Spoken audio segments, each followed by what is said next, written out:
पैलवान तिकडे या, विक्रम समोर या. हार जीत होत असते, विजय पराभव होत असतोय. विजयाने होरळून जायचं नाही आणि पराभवाने खचून जायचं नाही. तो पैलवान या मैदानाचं खास आकर्षण असणारी कुस्ती चालू झालेली आहे. बस दादा शेख आणि शुभम शिंदे आंबे कुछ कम नाही म्हणून दोन्ही पैलवान लढणार.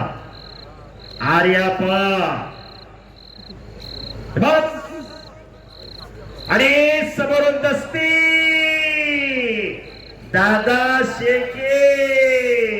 मी कुस्तीतलाच दादा आहे. अरे बापरे,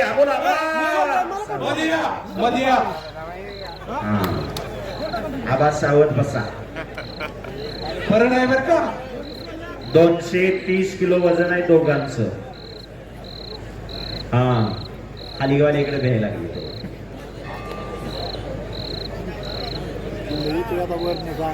कुस्ती करा पैलवान.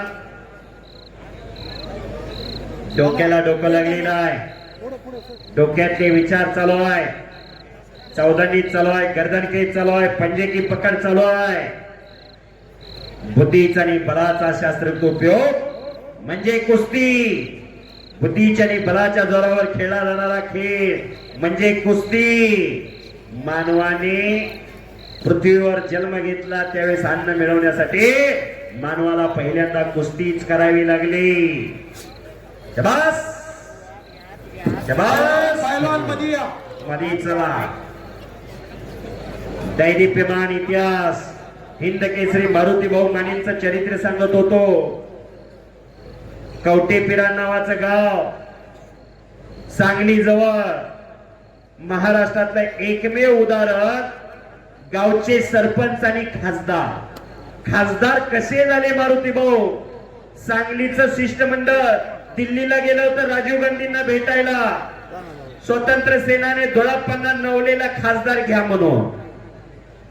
हे सगळे हॉलमध्ये बसले होते आणि राजीव गांधी आले आणि मारुती भाऊंकर बघितले. 6.25 फूट उंची, 144 किलो वजन, ते भेदक डोळे, ते भाल्यासारखं नाक कपाळात निघालेलं. आणि पेला विचारलं हे कोण आहे. पेने सांगितलं येतो पैलवान मारुती मानी है, भारत को फर्स्ट टाइम गोल्ड मेडल दी है. मारुती भाऊंना म्हणाले राजीव गांधी आप क्यों नाही होते खासदार.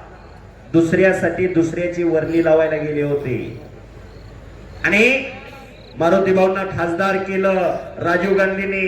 राजीव गांधी ही कमी देखणे नव्हते, पण ते ब्राह्मणी सौंदर्य आलं, हे मर्दुमकी सौंदर्य आलं. सौंदर्यात ही फरक आहे.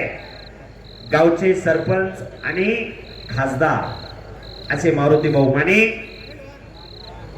गावाजवळ गेलं तर गाव दिसत नव्हतं. दिल्लीत एका राजमार्गाला नाव दिलंय हिंद केसरी पैलवान मारुती भाऊ माने महामार्ग. एवढं मोठं गावाला केलं. पैलवान किती मोठा झाला तरी स्वतःच्या गावाला कधीच विसरत नाही, कारण त्या गावच्या मातीमध्ये त्या पैलवानची नाळ कोरलेली असते.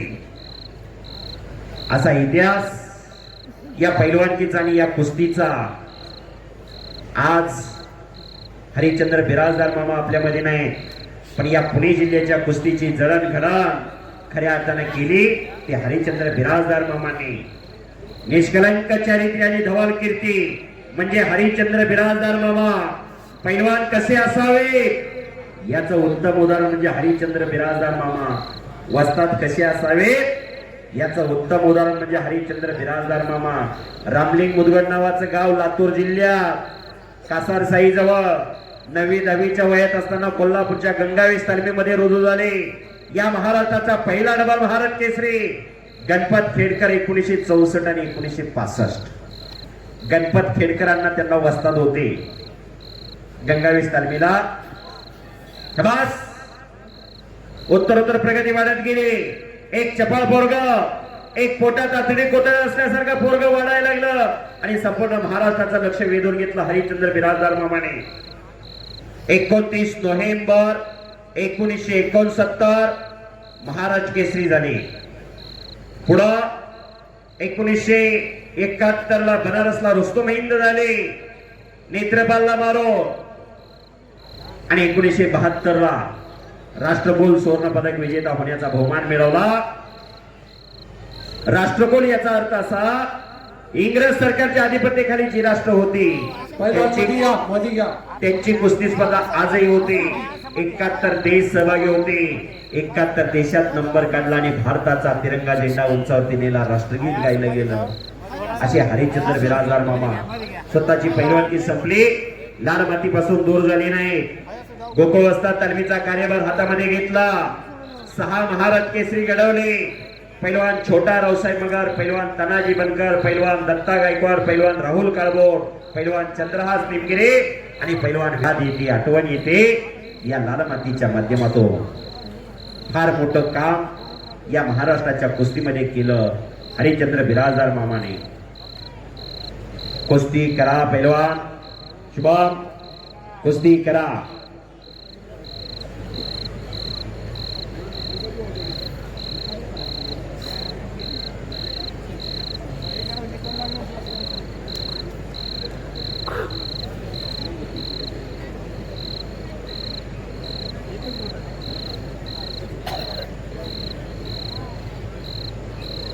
दादा शुभम कुस्ती करा.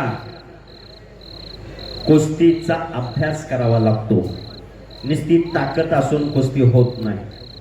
आपण सर्वांनी कुस्ती बघितली सिकंदर शेख पैलवानची आणि शुभम शिंदे. आटोकाट प्रयत्न केला सिकंदर शेख पैलवानने शेवटपर्यंत पट काढण्याचा, पण पट काढल्यानंतर पटाला आल्यानंतर त्याच्यावर तोड काय करायची याचा अभ्यास केला होता खऱ्या अर्थाने त्या शुभम शिंदे. कुस्तीत लय बारकावे आहेत. जबस जबस हो हो वाहेगुरु वाहेगुरु वाहेगुरु. दादा शेके पंचाच्या निर्णयानुसार विजय झाला. काका पवारचा बट्टा आंतरराष्ट्रीय कुस्ती संकुलन पुणे. पंचाचा निर्णय अंतिम. मी कुस्ती